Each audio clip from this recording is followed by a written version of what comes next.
Hey there, so this is video number 4 for today's lesson, and we're just going to jump right in.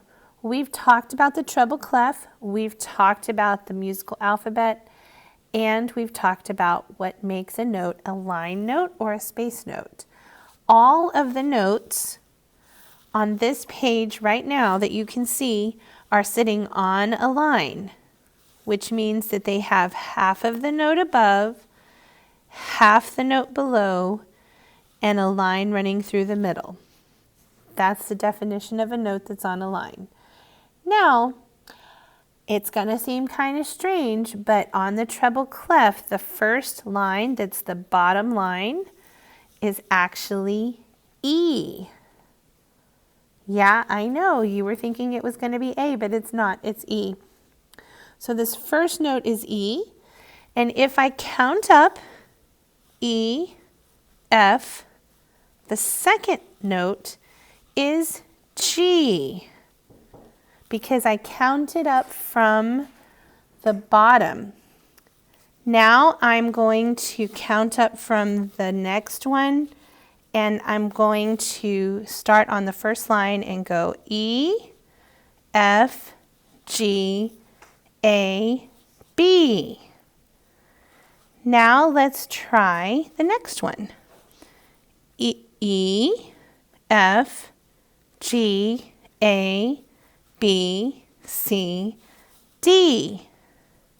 And finally, the one that's way up at the top, if I start from the bottom and count E, F, G, A, B, C, D, E, F.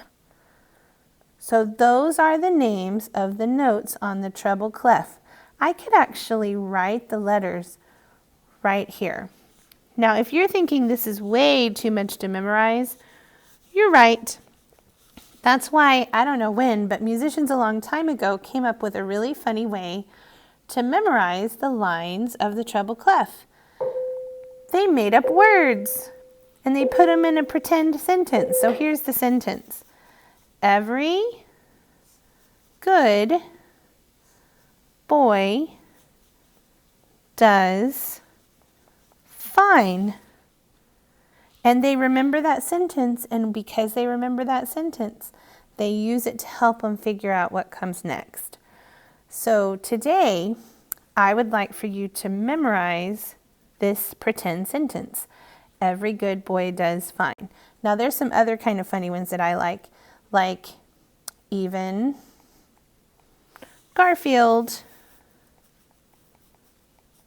buys dog food. And in case you don't know who Garfield is, he's a cat that really likes lasagna.